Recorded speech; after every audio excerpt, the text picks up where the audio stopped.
여호와께서 모세에게 이르시되 너는 내가 애굽 땅에서 인도하여 낸 백성과 함께 여기를 떠나서 내가 아브라함과 이삭과 야곱에게 맹세하여 내 자손에게 주기로 한 그 땅으로 올라가라. 내가 사자를 너보다 앞서 보내어 가나안 사람과 아모리 사람과 헷 사람과 브리스 사람과 히윗 사람과 여부스 사람을 쫓아내고 너희를 적과 꿀이 흐르는 땅에 이르게 하려니와 나는 너희와 함께 올라가지 아니하리니 너희는 목이 곧은 백성인즉 내가 길에서 너희를 진멸할까 염려함이니라 하시니 백성이 이 준엄한 말씀을 듣고 슬퍼하여 한 사람도 자기의 몸을 단장하지 아니하니 여호와께서 모세에게 이르시기를 이스라엘 자손에게 이르라. 너희는 목이 곧은 백성인즉 내가 한순간이라도 너희 가운데에 이르면 너희를 진멸하리니 너희는 장신구를 떼어내라. 그리하면 내가 너희에게 어떻게 할 것인지 정하겠노라 하셨습니다. 이스라엘 자손이 호렙산에서부터 그들의 장신구를 떼어내니라.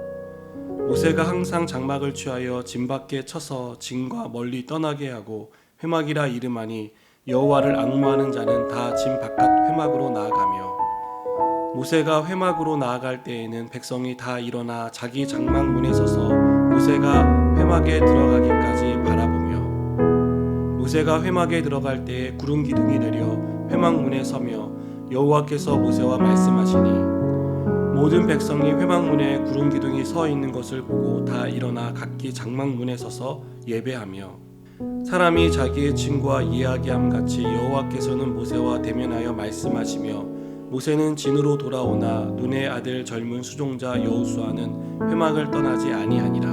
아멘. 우리가 알고 있는 수학의 셈법에서 100 빼기 1은 99입니다. 그리고 0 더하기 1은 1이 됩니다. 그러나 하나님의 셈법은 다릅니다. 100 빼기 1은 99가 아니라 0이 됩니다. 그리고 0 더하기 1은 1이 아니라 100이 됩니다. 여기서 1은 하나님을 가리킵니다. 100개를 가졌어도 하나님이 없는 사람은 아무것도 가진 것이 없는 영의 인생입니다. 반대로 하나밖에 가진 것이 없어도 그 하나인 하나님을 가진 사람은 100인 전부를 가진 인생을 사는 것입니다. 하나님은 금송아지 우상을 섬기며 범죄한 이스라엘 백성을 조상들과의 약속 때문에 가나안에는 들어가게 하시겠다고 말씀하셨습니다.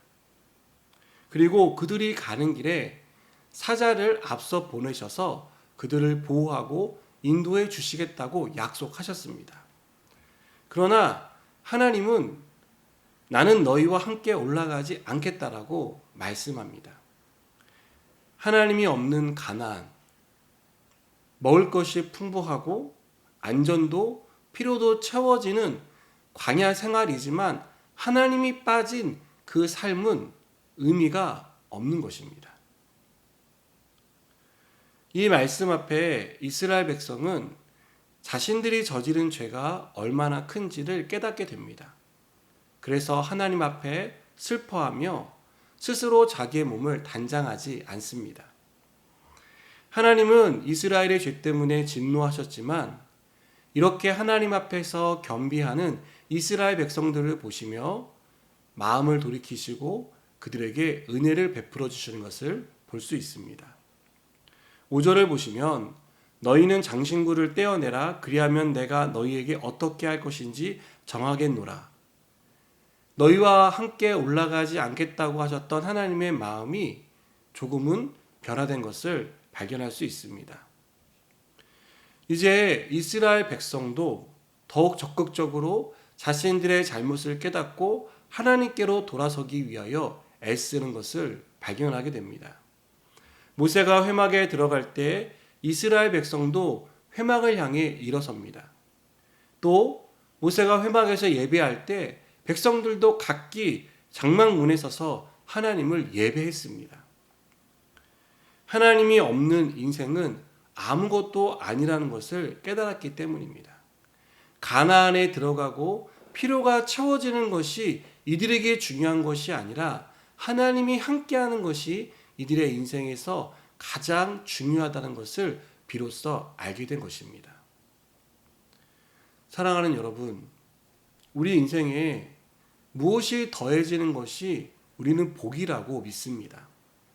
하지만 그 복 가운데 하나님이 함께하지 않으시면 그것은 우리에게 복이 될 수 없습니다. 하나님이 함께하시지 않는 삶은 우리에게 어떤 의미도 없는 삶이기 때문입니다. 바울은 하나님이 함께하는 사람의 인생에 대해서 고린도후서 6장 10절에서 이렇게 설명합니다. 근심하는 자 같으나 항상 기뻐하고 가난한 자 같으나 많은 사람을 부요하게 하고 아무것도 없는 자 같으나 모든 것을 가진 자다. 여러분, 표면적으로 봤을 때는 근심하고 있습니다. 가난합니다. 아무것도 가진 것이 없는 사람입니다. 그러나 하나님이 함께하기 때문에 그 사람은 근심하는 사람이 아니고 그 사람은 부유한 사람이고 그 사람은 모든 것을 가진 사람이 되는 것입니다. 하나님이 함께하는 사람이 모든 것을 가진 사람입니다. 우리가 죄를 통해서 깨달아야 할 것은 죄가 나와 하나님 사이를 멀어지게 만든다는 것입니다. 그리고 하나님과 멀어지게 되면 내가 많은 것을 가졌다 하더라도 그것은 나에게 더 이상 어떤 의미도 될 수 없다는 것을 우리는 알아야 합니다. 오늘 이 말씀은 우리에게 하나님과 함께하는 것이 복이 된다는 것을 가르쳐주고 있습니다. 하나님과 가까이 하는 것이 우리가 사모하고 추구해야 할 삶이라는 것을 가르쳐주고 있습니다. 바라는 것은 오늘도 우리가 죄를 멀리하고 하나님을 가까이 하는 삶을 살아가길 원합니다. 하나님과 가까이 함으로 하나님이 함께 하심을 누리며 살아가는 하루가 되시기를 축복합니다. 기도하시겠습니다. 하나님, 오늘도 우리와 함께하여 주시고 그 함께 하신 하나님과 동행하며 우리의 삶이 정말 모든 것 가운데 넘치는 삶이 되도록 축복하여 주시옵소서. 예수님의 이름으로 기도드립니다. 아멘.